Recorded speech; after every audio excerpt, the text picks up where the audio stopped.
My midrash on Isaiah 65. Verse 1.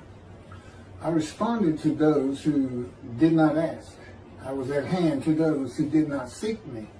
I said, here I am, to a nation that did not invoke my name. My commentary on this part. I responded to those who did not ask. I was at hand to those who did not seek me.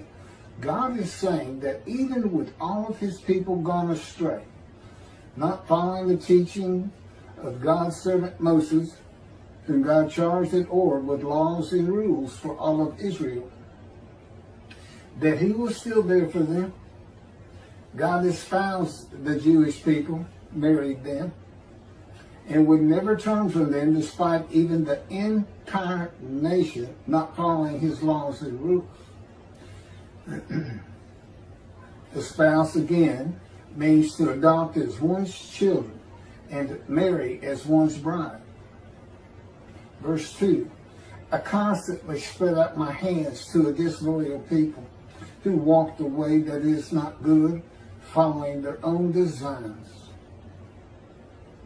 Verse 3, the people who provoke my anger, who continually to my very face sacrifice in gardens and burn incense on tiles.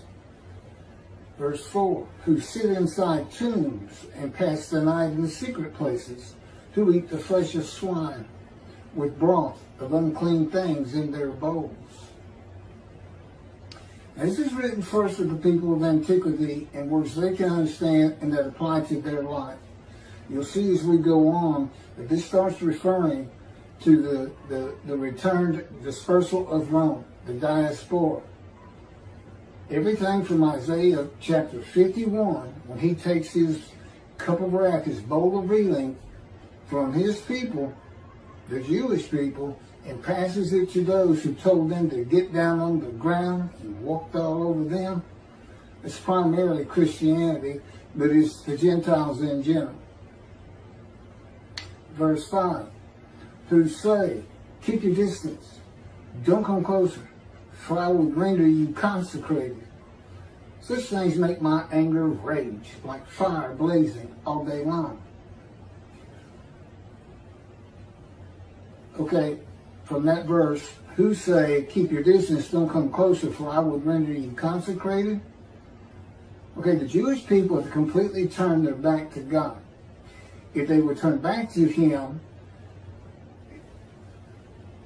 in this chapter, not necessarily right now, if they would turn back to him, he would dedicate them formally to a religious or divine purpose. Verse 6, see, this is recorded before me. I will not stand idly by, but will repay, deliver their sins into their bosom. Okay, I will not stand idly by, but will repay, deliver their sins into their bosom. God will punish the Jewish people for turning their back to him and being guilty of disregarding his teachings, laws, and rules.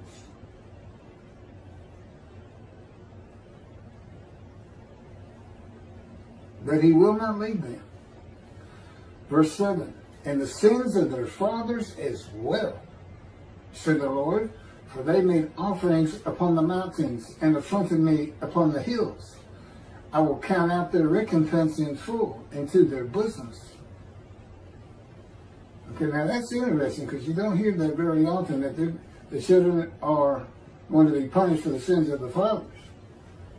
And it says, and the sins of the fathers. This is from a proverb that is not in the Hebrew Bible and done away with in the book of Ezekiel.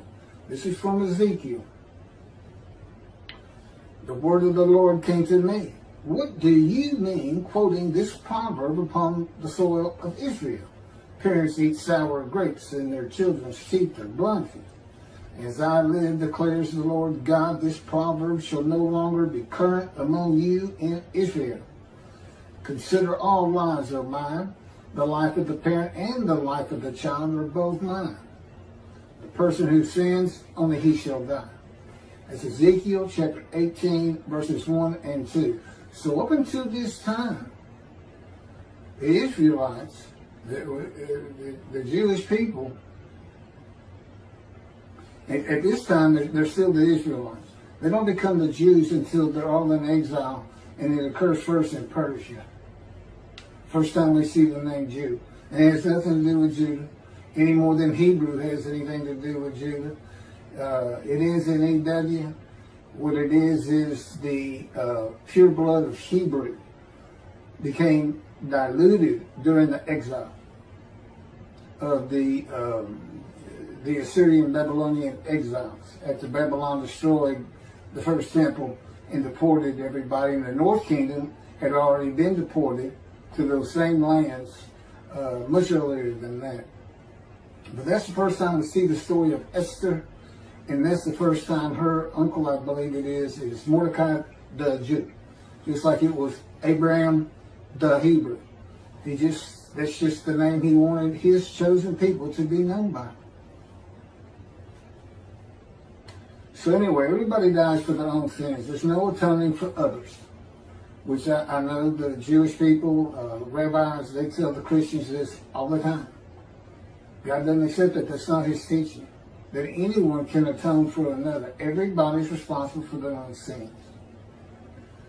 Verse 8. Thus said the Lord, it's when the new wine is present in the cluster. One says, don't destroy it. There's good in it. So will I do for the sake of my servants and not destroy everything. Okay, as when the new wine is present in the cluster, one says, don't destroy it, there's good in it. This analogy is between the cluster of grapes and the Jewish people. Grapes that have ripened for wine in the cluster of bad grapes to goodness. And many of the Jewish people among many more who disregard God's teaching, laws, and rules. Applying this psalm to today, if Elijah's purpose prospers, when God comes, he will not bring utter destruction and throw out the whole cluster with the good grapes.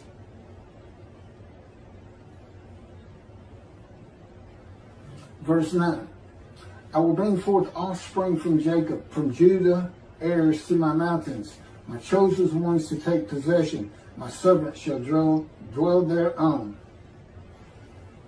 Okay, taking this part. My chosen ones shall take possession, my servants shall dwell thereon. Okay, today, this is the return of the Jewish people to the land of Israel from the Roman dispersal that brings God's return in the day of the Lord in the book of Jeremiah. See, a time is coming. The land blooms again. See, a time is coming. Jerusalem's rebuilt. See, a time is coming. I make a new covenant with you. Where do we find this new covenant? You look at the last page of the prophets, Malachi 3. God says, I'm coming. I'm sending my messenger to clear the way before me, who is Elijah. And the angel of the covenant that you desire is already on the way. There's the covenant. That's the time to come, the day of the Lord. And that day is today.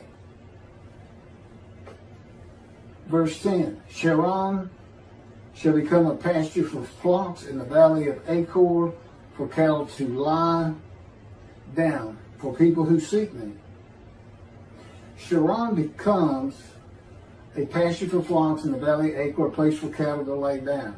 Okay, the Sharon plain is near Tel Aviv, and the valley of Achor is near Jericho, both in the lands of the northern kingdom. And that's how you know this is not for the Assyrian Babylonian exiles. The northern kingdom was inhabited by Gentiles that were imported when the northern kingdom was deported by Assyria. It doesn't apply to them. This is the entirety of the promised lands. Now, Israel today, the state, country, doesn't comprise all the promised lands, but it's definitely in the north and south kingdom. Okay, I said Psalm a minute ago. This is chapter 65 of Isaiah. And what I was referring to was the psalm where that proverb came from. I should have said proverb. This chapter 65, like all the chapters of Isaiah, from 51 to 66, pertaining to the Roman dispersal in the day of the Lord.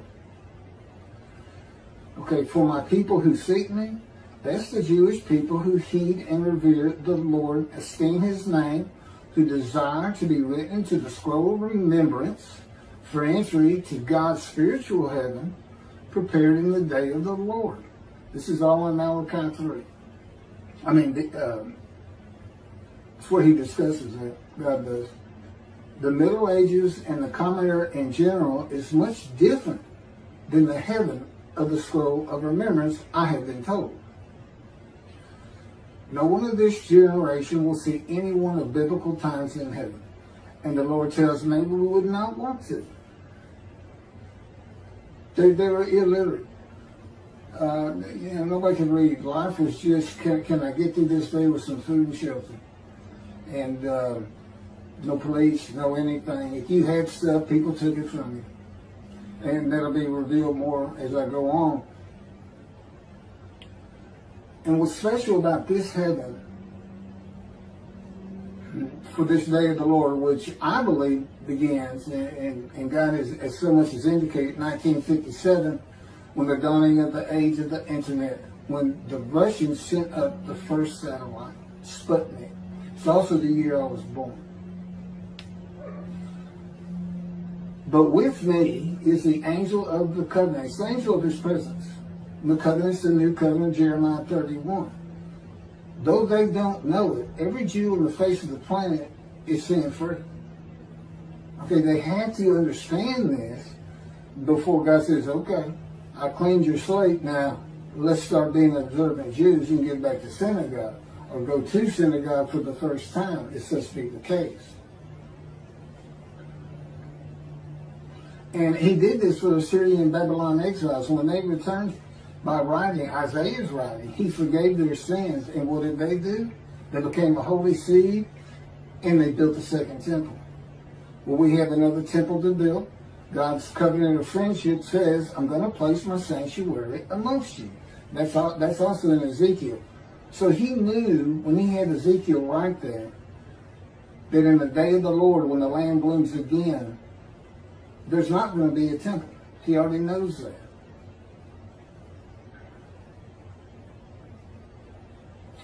So that means if everybody's forgiven and with the clean slate, that's just a different generation of people. That's why heaven is different for this generation. Though it's just going to be a more beautiful, wonderful heaven, is what it comes down to, than there has ever been before for any of the sets of generations. Antiquity had theirs. The Dark Ages had theirs. The Age of Enlightenment, let's just say up to the Holocaust, had theirs. The Holocaust has their own. And then there's this day, which started, as I said, Israel was created in 48. Part of God's covenant is that he would make a planting of renown. In other words, his power, a gift from God is that he has assisted Israel in making the land bloom again for his return. It's very simple. He just says, when y'all come back, I'm going to come back too. That's all that's about.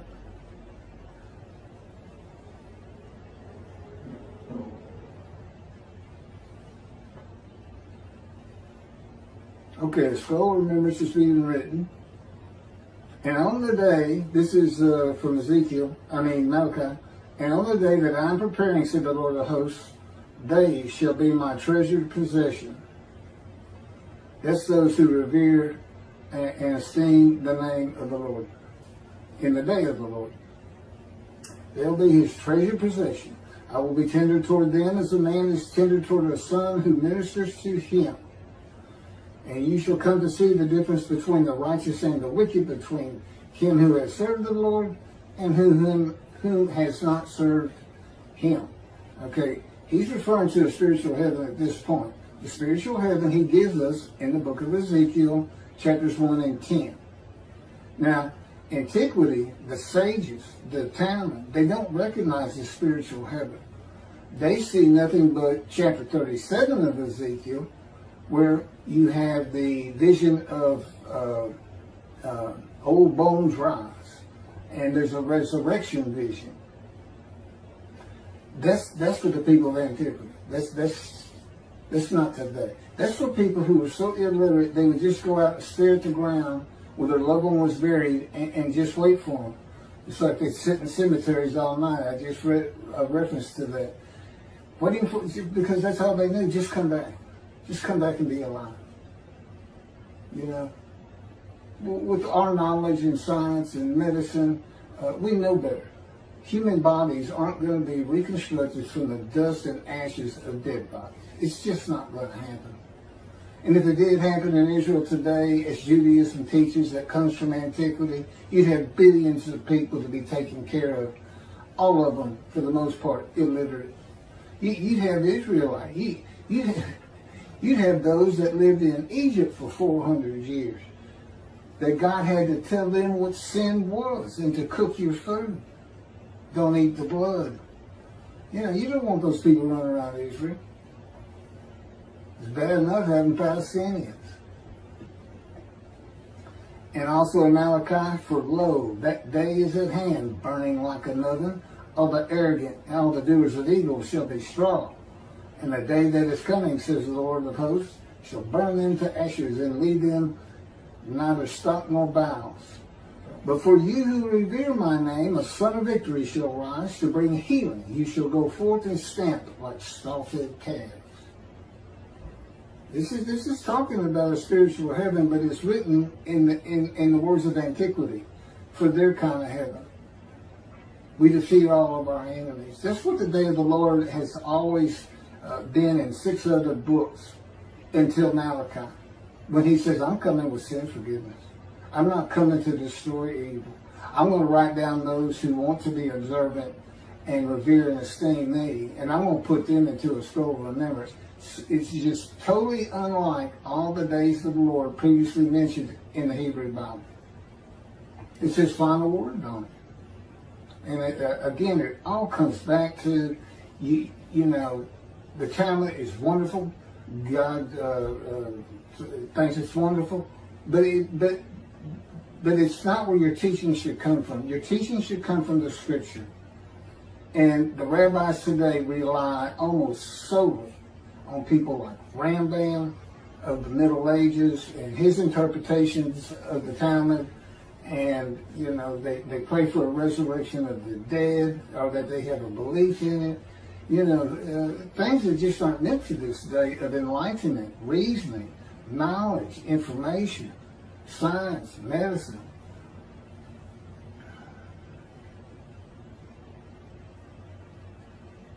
Okay, so all that came from Malachi chapter 3, verses 16 through 21. Picking back up with chapter 65, verse 11. But as for you who forsake the Lord, who ignore my holy mountain, who set a table for luck and fill a mixing bowl for destiny,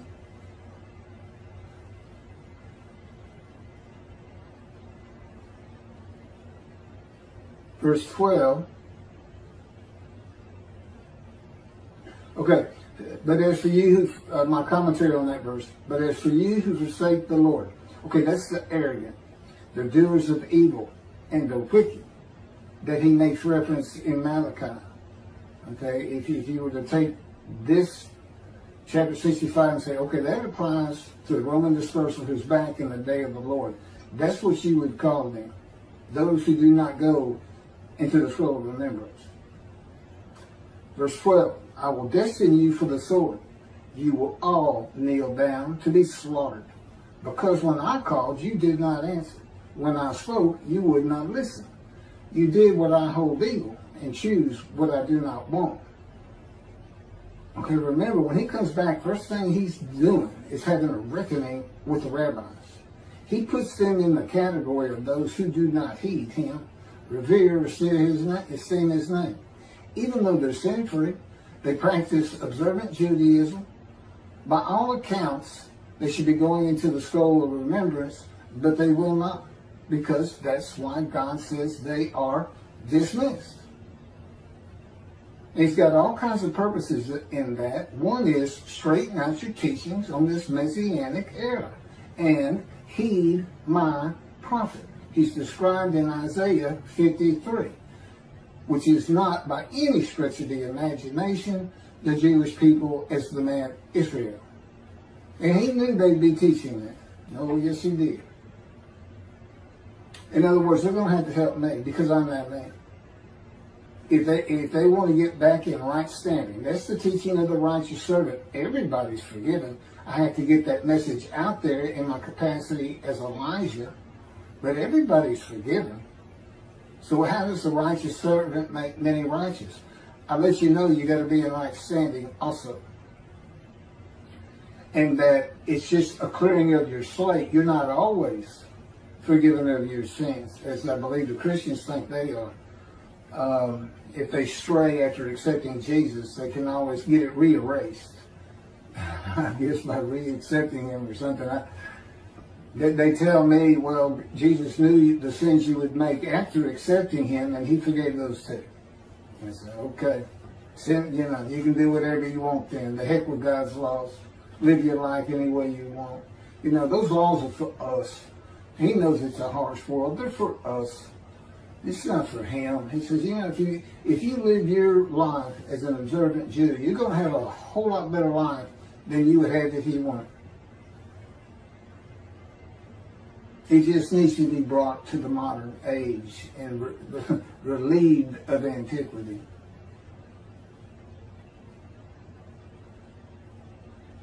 And again, you will all kneel down and be slaughtered. The day of the Lord, burning like an oven, shall burn into ashes. Okay, death in this context means you will not have eternal life. He's not going to, we're not talking about the good people going to kill all the bad people in the day of the Lord. Again, antiquity, today, there's no difference. And because when I called you did not answer, when I spoke you would not listen, God calls through his prophet, and the prophet is answering. It's not walking out your door and saying, I'm going to do God's will this day. And the first thing you do is say, is God asking me to do something through his prophet? This is how he communicates to the earth, to human beings, to his chosen people. This is what the Hebrew Bible is about. Now, I'm the only person who's ever been able to explain all this and how it is that the angel of the Lord's in the burning bush and God speaks. How a man in divine beings wrestles with Jacob and God speaks and changes his name to Israel. I have all the answers. Just like Elijah would have all answers of things from heaven. Verse 13.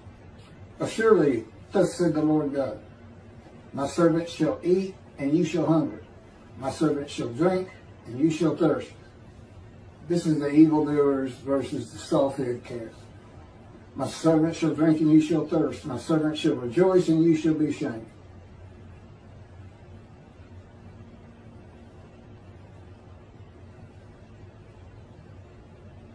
Verse 14. I don't have anything to say about that. My servant shall shout in gladness, and you shall cry out in anguish, howling in heartbreak. You shall leave behind a name by which my chosen ones shall curse. So may the Lord God slay you, but his servant shall be given a different name. You shall leave behind a name. Okay, they're going to be called the wicked, arrogant, evils, doers of evil, from Malachi 3.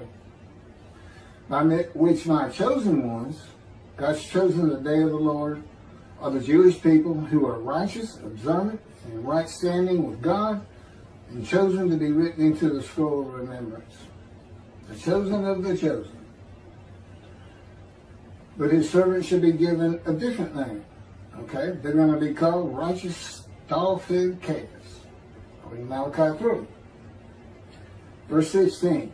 For whosoever blesses himself in the land shall bless himself by the true God. And whoever swears in the land shall swear by the true God. The former troubles shall be forgotten, shall be hidden from my eyes. That's the important part, that last sentence. The former troubles shall be forgotten, shall be hidden from my eyes. The new covenant is delivered and announced in the day of the Lord, where the sins and iniquities of the Jewish people are forgiven and remembered no more. which, in other words, the former trouble shall be forgotten. Your sins are, remember them no more. Hidden from my eyes. Verse 17, for behold, I am creating a new heaven and a new earth. Again, slow remembrance, heaven, written in times of antiquity and their belief in resurrection of the dead, very little belief in spiritual heaven. It's not taught in Judaism. And in those days, generally, everything bad that happened to you was thought to be because God was angry. The belief that you would rise to heaven and live with God just wasn't prevalent. For behold, I'm creating a new heaven and a new earth. That will be when this earth ceases. He'll have a new heaven. The former things shall not be remembered. They shall never come to mind. For behold, I'm creating a new heaven and a new earth. Okay, the ultimate purpose of God, ultimate purpose, not all purposes. He tells us here in Isaiah 65, with creation is to bring into existence a new spiritual heaven. How? It's by the addition of a new host of angels. The angels of Israel, the Jewish people. And begin the whole thing all over again with the new earth. Which, by the way, is your television in heaven. You get to watch the new earth being formed. And not only that, because he showed me in vision, at the very room I'd be in, the very bay window I'd look out at and watch this world be created. And then he creates man.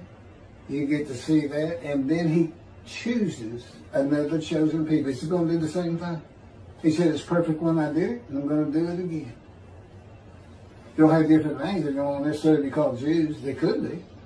But it'll be a chosen people. And so the Jewish people get to sit back and relax and say, let's see how this thing really unfolds. That's pretty neat. And there's meeting places. Again, I am also Elijah. And as a prophet like Moses, God dictated everything I'm saying to you. God dictated to me in the book, The Life of God's Righteous Servant. He also dictated the book to me as he dictated the Torah to Moses. Isaiah 53 and the Day of the Lord. That's where all my videos come from, is these two books. Plus he teaches me on the fly, so to speak. I'm always learning new things. Judgment Day for entry to heaven is when the earth no longer exists as we know it. And again, the description for a spiritual heaven is found in Ezekiel 1 and 10. And I learned about this in vision too. Basically the eyes that are in the wheelworks and the eyes that are on the creatures, the angels, cherubims, that is said in chapter 10, and lifted to the house of God. God stands above them, and there's a reference to a throne. Okay, the eyes are people. Two eyes to a person. That's what that is. He took me out into the galaxy, and I realized I was in vision in spirit. It was the first time I was in spirit and not in body. And when I went to my room in heaven, I was in body. And but there was nothing there, and I felt like a pair of eyes just staring at the glorious galaxies. It was an incredible vision he gave me. And he didn't give me any warning before he took me to it. We were just talking. We were outside at a park. I had just run 3 miles. And I'm in the galaxy. And that night he said, read Ezekiel chapters 1 and 10. And the minute I saw eyes, I knew exactly what that was. That's spiritual heaven. God made humanity for his purposes. Humans are very flawed, and life on earth can be very harsh and painful. But to God, creation is perfect. The world and mankind are perfectly what he wanted for his purpose of creating a new heaven. A heaven filled with the spirits of the persons of the Jewish people who had self-will and their personalities formed through adversity, strife, oppression, and suffering, and following his teachings and laws and rules. That's his perfect world. That's not what Judaism teaches. They think the world's evolving to a point where the world's going to recognize that the Jews been right about God all along. The entire world's going to speak Hebrew. which is based on a misinterpretation of Scripture by Rambam, and exalt the Jew and hold them up high. Not happening. It's not going to happen. This evolution Tovia Singer talks about, where humanity is heading towards that for this Messianic era. Well, it's been heading that way for 3,000 years. The descendant of David is here, and anti-Semitism's up. And the world's not speaking Hebrew. The peoples of the pure speech, Rambam quotes, is not the peoples of the world. It's his peoples, the Jewish people in Israel. And guess what? They speak Hebrew. It's a prophecy fulfilled. God wants the last generation of the Jewish people on earth to also have their personalities formed through adversity, strife, oppression, suffering that comes from living on the earth as his people. Again, ultimate purpose of God, a new heaven. Why is it new? The addition of a host of angels, a new host. The angels, Israel, the Jewish people. Because he says, I'm making a heaven where the name Israel shall endure. There's no heaven for the Gentiles. If they want to see heaven, they have to convert to Judaism and become Jews. That's all they got. Again, it's an option. In the Messianic era, this will never happen. All adversity and strife is gone. God doesn't want that. That's not his perfect world. And he says the perfect world Tovia talks about is not perfect. It won't work with human beings. Period. You got to have competition. You got to have people saying, I'm gonna outdo that person. I'm gonna be better. I'm mad. I'm angry. See, in the world that they're talking about, nobody gets angry. I don't know who does the work. You know, it never works. Reading a science fiction book, you'll figure that you cannot have utopia. Human beings are created for utopia. The former things, he says, shall not be remembered. They shall never come to mind. Now think about that. What does he mean? In heaven, I won't remember my life on earth? That's correct. You're a new creature. You're you. You're the you know, the person within that body that you're in. That's you. And you say, well, how do I know all about Jews and Judaism and Talmud and anything and everything that's Jewish that this new heaven's about? You just do. And he's proven it to me. The thing is, he provides the information of your mind that your spirit, your person reads. You know, your spirit reads your mind. Your thoughts don't come from a bunch of electrochemical synapses and chemicals and tissue of the brain, gray matter, white matter. That's not where your thoughts are. No, it's from that God-given spirit that's in your human body that knows how to read the information in that brain that comes in from your eyes and your ears and your remembrance. And in heaven, you don't have a brain. You don't have a mind. It goes to the dust. He provides it. And I know these things because he does it with me. The normal workings of this human are now different. I'm a man in divine beings. He supplies the information my mind would be supplying, but he's in control of what that is, which is how he can speak to me or have me always speak the words he wants me to speak. That includes right now. There's more on that on other videos. You're a new being with the knowledge you had on earth, with a heavy emphasis on Judaism, all things Jewish, including the culture, history, and even food, though you will not need it or desire it. Okay, this is how he had me type this. You will not wonder how you know the things you do know or their source. God is the information of your mind, and that information will not include anything of the earth.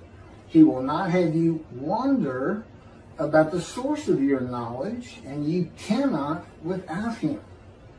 And you will know your loved ones without even thinking about why or when you first began to love them. He won't let those kind of thoughts come to you. You just know you love them. It's incredible what he's doing with me. It's just incredible. A man in divine beings. It's just me, God, an angel of his presence, the Holy Spirit. That's the same thing. Angel of his presence, Holy Spirit, same thing.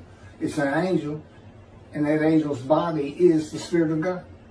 It's not a human form with wings. Judaism doesn't recognize the Holy Spirit of God to be a person, which is an absurdity. Because, there's so much scripture that says the exact opposite. The Spirit of the Holy God went to Ezekiel and said, speak. He's talking to speak. He's talking. That's the person. He gets grieved. He gets angry if the Jewish people don't obey God. He gets angry. He gets grieved by it. God says, don't grieve him. He won't forgive you. This isn't your regular angel. But anyway, and God says, for I shall create Jerusalem as a joy. He calls it Jerusalem for antiquity because they believed on this heaven on earth that, that's what they believed in. Okay, now spiritual heaven as Judaism still teaches today. So he calls heaven, it can be used two ways. Today we look at that and say, oh, he means Jerusalem's heaven, spiritual heaven. And her people's a delight.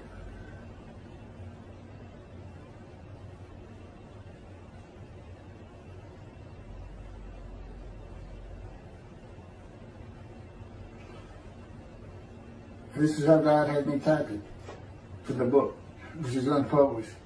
The beliefs, knowledge, and reasoning of the people of antiquity, including the sages and rabbis of the Talmud and Rambam and Rashi, and into the Middle Ages, were taken into consideration by God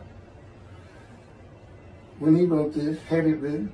They wanted a better, peaceful existence on earth, to never feel grief and sadness, for their babies and loved ones to return from the dead, to live very long lives, to build their homes and grow their crops without someone taking their homes and crops from them, to be free of forced servitude, made to build and plant for others, and to not fear their children would be taken from them into slavery.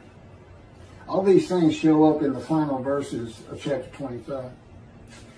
For then God wrote inspirational poetry and songs and stories of a better time to come, inspirational prose in a time when surviving the day with having food and shelter, protecting your few possessions was your existence.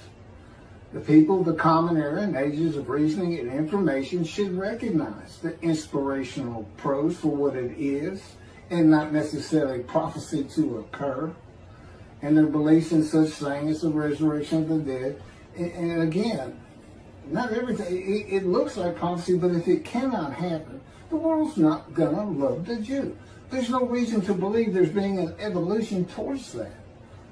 God had me watch a tape of Toby Seager, which I avoid at all costs. Had me watch it, and there he is, saying the intent from God all along was to take this imperfect mess, this imperfect world, and it will evolve into a perfect world based primarily on the Jews being a light to the world, I suppose. They can't get around, but they're saying, Jews for Judaism says it, Rashi says it. They're talking about the Jews have atoned for the entire world to be at peace and love because of the suffering they endured. But what they always seem to forget, no culture that I can think of has ever suffered as the Jewish people have. But many cultures still aren't here anymore. Okay, that's a big suffering too when you get obliterated and exterminated. There's plenty of cultures from long, long ago that are no longer with us. I give you the Mayans, which is the Gentiles, the Christians. I mean, that's what I think of when I think of Mayans, human sacrifice. That's the thing, man. But there's no such evolution. It's perfect. It's exactly what we want. And he was showing. We typed this, and I learned this stuff years ago. And I had no idea that Judaism believed that these things that I just went over. This evolution, this God's going to take an imperfect world and make it perfect. God is saving in. Toby is saying it. My creation is perfect, just like it is. It's perfect for my purposes. Okay, that's God speaking through me. You can tell by the words. Sure, nobody believes me, but yeah. I got news for you. It doesn't bother him if you believe it or not. he's got a point to make, he's going to make it. He uses me to do it if he wants to, or he just has me say it. The Age of Reason was an 18th century movement which followed hard after the mysticism, religion, and superstition of the Middle Ages. This age represented a genesis. This is the Age of Enlightenment. This age represented a genesis in the way man viewed himself, the pursuit of knowledge and the universe. Deism came to be. In this time, man's previously held concepts of conduct and thought could now be challenged, which is what I'm doing with Judaism. I'm just telling you, those are great concepts back then. But let's bring it to today. And there's no reason the Jews can't do this. All religions have a utopia at the end. Everybody does it. And as I mentioned earlier, it doesn't work. You can't have utopia with human beings. You can have a peaceful world, but everybody's holding on to their own stuff and saying it's peaceful because, but for all kinds of reasons. The reason the United States has been at peace since World War II, except for Vietnam, but in Korea. Fears of being labeled a heretic or being burned at the stake were finally done away with. You can speak your mind about such matters. Deism is the belief in the existence of a supreme being, specifically of a creator who does not intervene in the universe. The term is used chiefly of the intellectual movement that accepted the existence of a creator based on reason. Somebody had to make this. While rejecting the belief in a supernatural deity who interacts with humankind. Well, of course, they're wrong. God's doing it right now. He did it in the biblical times when he talked to his prophets and had his prophets speak to his people. And he's doing it one more time. He's got one more message and teaching to get out there. And you're hearing it. And to get a simple rebuild. Came back, he made the land nice, Jewish people, but where's God's house? He'd like to have his house back. There's reasons why this creature, this entity that God is, likes to be on the earth. I know the reasons for it, but I can't get into it right now.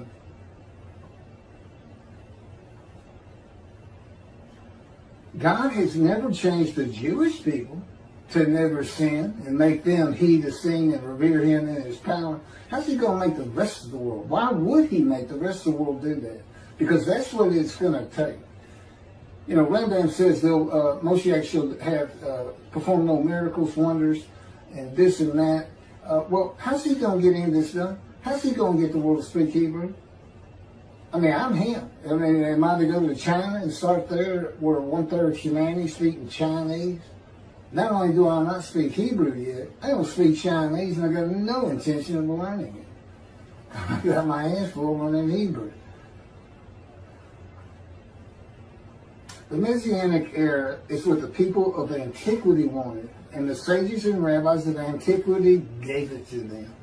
In exaltation of the Jewish people by the world, everyone speaking Hebrew and obeying the teaching laws and rules of the God of Israel and the resurrection of the dead. It's not going to happen. All at the expense of the day of the Lord. It's like it doesn't exist. Malachi 3 is just not in. It's just not part of the Messianic era. Where's utter destruction if you don't heed the prophet? Yeah. Where's the rabbis when David's here and God grants his covenant of friendship and he has a reckoning with them, the shepherds, and dismisses them? I don't see that in their teachings. Very selective teachings. Where's the scroll of remembrance? Where's utter destruction? God sends an anointed one, not for a Messianic era, not for the people to have all these great, wonderful things happen. No, he comes to be the Lord's representation and deliver another covenant, just like Moses. Everybody's forgiven, just like the exiles. It's just a bunch, it's repeating stuff, and yet Judaism has just made up chapters of the Bible that don't exist because they're not reading the Hebrew Bible properly.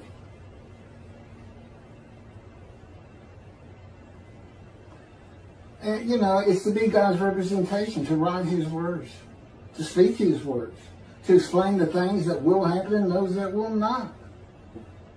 And again, I've done so in these 2 books. The symbolism of a physical earth on earth continues in the remaining verses 19 through 25, where there is no grief or sadness, 19. Infant mortality ended and people have long lives, 20. You could build your house and grow your crops and no one took them from you, enjoying both with long natural lives. It's verses 21 and 22. No one would take your children into slavery. It's verse 23. God would answer your prayers, verse 24. And you could live peacefully without violence in your life, 25. The spiritual heaven, Ezekiel 1 and 10, was not seen by the sages and rabbis of antiquity and the Dark Ages, which I've already gone over.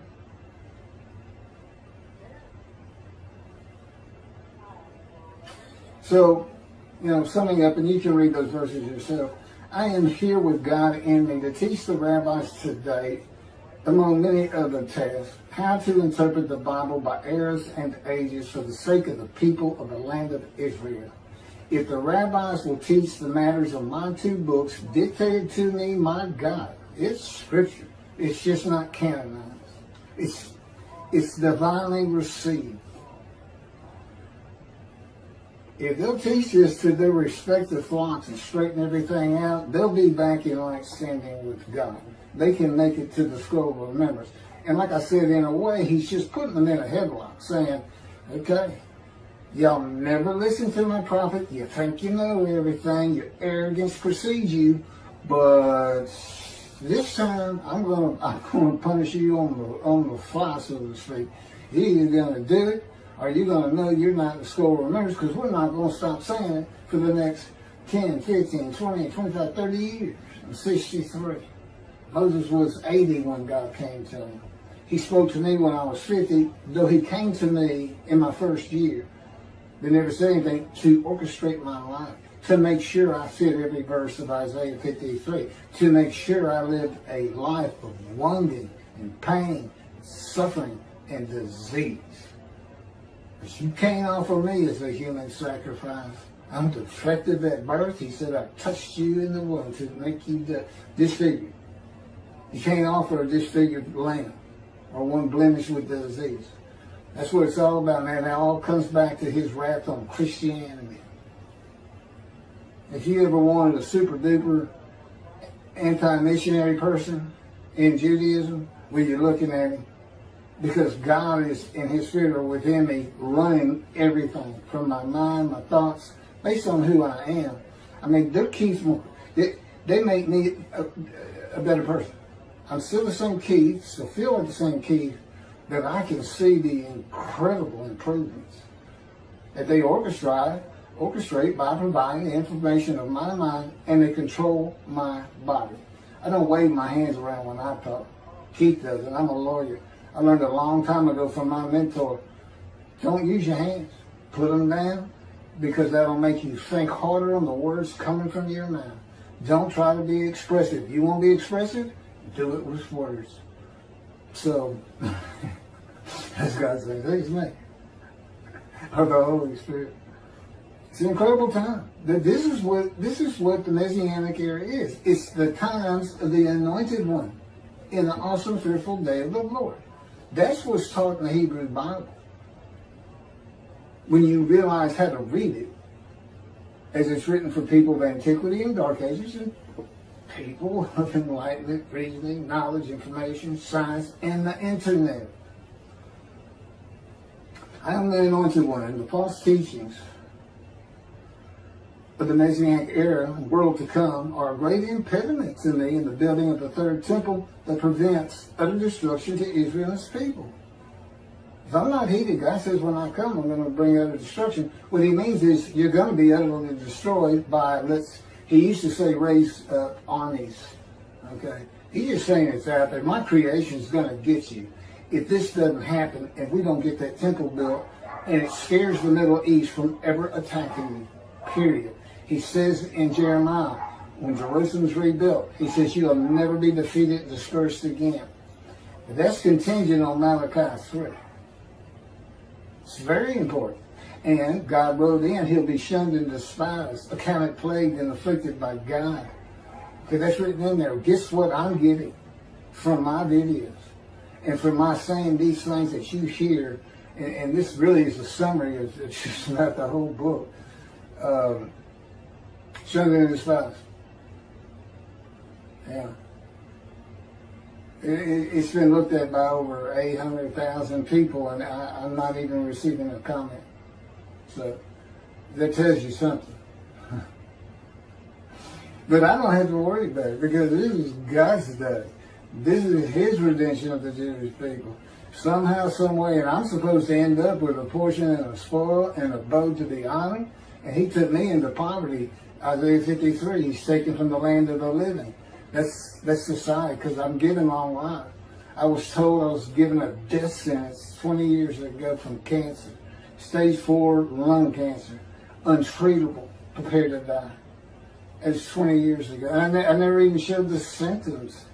God said, I took the cancer, I gave it to you, and I took it away after you heard that you had it. And it did question my life. I quit working, just waiting to die. And here I am 20 years later doing this. And he's right here. And I don't just hear his voice, I feel him. His power encases me. His presence is heavy. And of course, the Holy Spirit's here. It's three of us. I'm a man and divine beings, without me and within me. They're like two clouds. Here's spirit, an element of the unseen. Here's God's presence, his mind, an element of the unseen. And like two clouds, they floated together. They look like one cloud, but it's two clouds. Okay? They descend on me in this room. They fill it. They fill any room I'm in. And in that room, you would be enveloped by the very presence of God and his Spirit, Holy Spirit. Okay, with me,